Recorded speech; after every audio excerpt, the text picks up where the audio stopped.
Hello बच्चों, स्वागत है आपका स्पेक्ट्रम क्लासेस में। जैसे ही एग्ज़ाम सामने आता है आप लोगों का पहला डिमांड ये होता है कि सर इम्पॉर्टेंट क्वेश्चंस बता दीजिए। सर कुछ क्वेश्चंस ऐसा बता दीजिए जो पक्का एग्ज़ाम में आने ही वाला है। तो मैं आपके सामने आज लेके आया हूँ 10 मोस्ट इम्पॉर्टेंट क्वेश्चंस। कौन से क्वेश्चंस? Long questions. मैंने 2006 से लेके 2020 तक का पूरा पैटर्न स्टडी किया है फिजिक्स का। और पैटर्न स्टडी करने के बाद मैंने पाया है कि कुछ क्वेश्चंस है जो जेक बोर्ड बार बार पूछता है। तो आइए देखते हैं सबसे ज़्यादा कौन कौन से क्वेश्चंस है जो बार बार रिपीट हुआ है। ये मैं फिर से बता दूं, ये 15 ईयर्स का कलेक्शन है, ना कि 10 ईयर्स का। यानी 2006 से लेके 2020 तक का 15 ईयर्स। तो चलिए स्टार्ट करते हैं पहले क्वेश्चन से। Question number 1, lens maker formula. बच्चों इसका डेरिवेशंस बहुत ज़्यादा बार पूछा गया, सबसे ज़्यादा बार पूछा गया लेंस मेकर फॉर्मूला का डेरिवेशन। आप लोग जानते हो फॉर्मूला क्या होता है? 1/f equal to n minus 1/r1 minus 1/r2। ये फॉर्मूला है जिससे हम लोग कोई भी लेंस बनाते हैं तो ये फॉर्मूला यूज़ करके बनाते हैं। तो इसका डेरिवेशन है, बहुत बार पूछा गया। अब 2020 में पूछा गया है, 2018 में पूछा गया है, 2013 में, 11 में, 2009 में। पिछले 15 सालों में ये क्वेश्चन 5 बार रिपीट हुआ है। मैंने पूरा स्टडी करने के बाद ये मैं आपको बता रहा हूँ। नेक्स्ट क्वेश्चन है इंटरफेरेंस ऑफ लाइट। देखो इंटरफेरेंस ऑफ लाइट में कभी कभी डायरेक्ट क्वेश्चन पूछा गया, कभी कभी इसमें 2-4 क्वेश्चन को ऐड करके पूछा गया, बट ये बहुत इंपॉर्टेंट क्वेश्चन है। फ्रिंज विड्थ का कैलकुलेशन है, इसमें डेरिवेशन में आप याद मतलब निकाल लेना। कैलकुलेशन ऑफ फ्रिंज विड्थ का वैल्यू कितना होता है? बीटा इसको हम बोलते हैं। ये क्वेश्चन भी बहुत बार पूछा गया, 2020 में, 18 में, 13 में, 11 में, 2008 में। इसके साथ एक और क्वेश्चन है जो बार बार पूछा गया, वो है difference between interference and diffraction, है ना। ये भी एक बहुत इंपॉर्टेंट क्वेश्चन है। हालांकि वो लॉन्ग 5 नंबर क्वेश्चन में नहीं पूछा जाता है, इसलिए मैंने उसको यहाँ पे मेंशन नहीं किया है। चलिए आगे आते हैं क्वेश्चन नंबर 3 पे। क्वेश्चन नंबर 3 आपका बायोट सावर्ट लॉ। आप लोग पढ़े होंगे बायोट सावर्ट लॉ और उसका एप्लीकेशंस। तो नेक्स्ट इंपॉर्टेंट क्वेश्चन है बायोट सावर्ट लॉ और उसका एप्लीकेशन।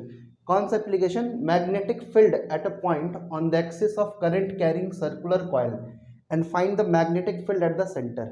तो किसी भी सर्कुलर कॉइल की वजह से मैग्नेटिक फील्ड का वैल्यू कितना होता है, ये कैलकुलेट करना होता है। ये कैलकुलेट कैसे करते हैं? बायोट सावर्ट लॉ का यूज करके कैलकुलेट करते हैं, इसलिए बायोट सावर्ट लॉ का एप्लीकेशन है। एग्जाम में ये भी 5 बार पूछा गया पिछले 15 सालों में। 2006 में पूछा गया, 2011 में, 2014 में, 2017 में और 2019 में। अगला question number 4, Faraday's law of electromagnetic induction and find mutual inductance between two long coil solenoid, है ना। आप लोग सोलेनॉइड जानते हैं किस शेप में होता है? जो स्प्रिंग जैसा आप लोग देखे ना उस शेप में होता है सोलेनॉइड। इस सोलेनॉइड के अंदर में आपको इस सोलेनॉइड का म्यूचुअल इंडक्टेंस निकालना होगा। ये एक और क्वेश्चन है Faraday law of electromagnetic induction का यूज करके। ये क्वेश्चन बहुत बार एग्जाम में पूछा गया, 2015 में, 2016 में, 2019 में। नेक्स्ट क्वेश्चन है डिफाइन हाइगन्स प्रिंसिपल। ठीक है ना, हाइगन्स प्रिंसिपल जो वेव ऑप्टिक्स में आप लोग पढ़ते हैं, हाइगन्स प्रिंसिपल। और इससे रिलेटेड जो लॉन्ग क्वेश्चन है वो पूछा जाता है, on the basis of Huygens principle establish the laws of reflection and refraction. तो लाइट का जो रिफ्रैक्शन और रिफ्लेक्शन होता है, हाइगन किस तरह से एक्सप्लेन किए थे अपना वेव थ्योरी से, उसे आपको पूछा जाता है। ये क्वेश्चन लास्ट 15 साल में 4 बार पूछा गया, 2016 में, 2019 में, 2023 में और 2013 में और 2010 में। अगला इंपॉर्टेंट क्वेश्चन है डिफाइन गॉस लॉ। ये क्वेश्चन भी बहुत बार एग्जाम में पूछा जाता है, बहुत सारे मॉडल पेपर में ये क्वेश्चन है। Derivation of electric field intensity using Gauss law, यानी गॉस लॉ और गॉस लॉ का एप्लीकेशन। स्फेरिकल सरफेस के अंदर में कितना होगा, सरफेस के ऊपर में कितना होगा, बाहर में कितना होगा, ये सारा एप्लीकेशन है गॉस लॉ का। ये आप लोग जितना भी एप्लीकेशन है गॉस लॉ का वो कर लेना। तो ये क्वेश्चन भी 4 बार पूछा गया, 2016 में, 2013 में, 2018 में और 2017 में। अगला मोस्ट इंपॉर्टेंट क्वेश्चन है साइक्लोट्रॉन। साइक्लोट्रॉन भी एग्जाम में बहुत बार पूछा गया है, 2020 में, 2017 में, 2012 में, 2008 में। आपको पता साइक्लोट्रॉन क्या है? साइक्लोट्रॉन जो चार्ज पार्टिकल को एक्सलरेट करवाने का काम आता है।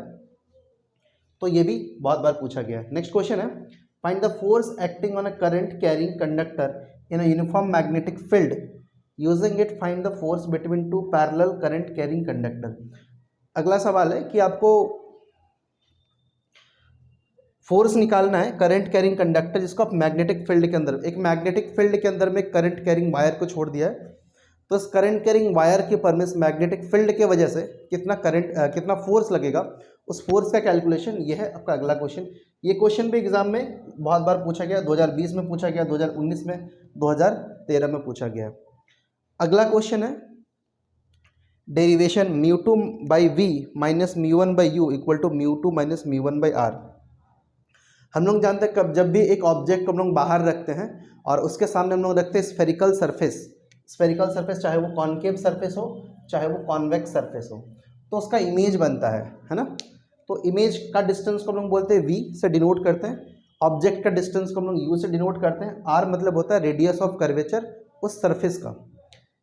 μ1 और μ2 क्या होता है, μ1 और μ2 रिफ्रैक्टिव इंडेक्स है बाहर वाले सरफेस जहाँ पे ऑब्जेक्ट रखा हुआ और जहाँ पर उसका इमेज बनना है, ठीक है। तो ये क्वेश्चन भी एग्जाम में बहुत बार पूछा गया, 2016 में, 2014 में, 2006 में। तो आप लोग इसका डेरिवेशन कर लेना। लास्ट क्वेश्चन है कंपाउंड माइक्रोस्कोप। तो ये क्वेश्चन आपका एग्जाम में बहुत बार पूछा गया, 4 बार पूछा गया। कंपाउंड माइक्रोस्कोप 2012 में, 2017 में, 2007 में और 2009 में। तो अच्छा, ये था टोटल 10 क्वेश्चंस का कलेक्शन, ठीक है। आई थिंक आपको ये क्वेश्चंस काफ़ी हेल्प करेगा। अगर आपको ये वीडियो अच्छा लगा हो तो वीडियो को लाइक कीजिएगा, चैनल को सब्सक्राइब कीजिएगा। Thank you for watching the video.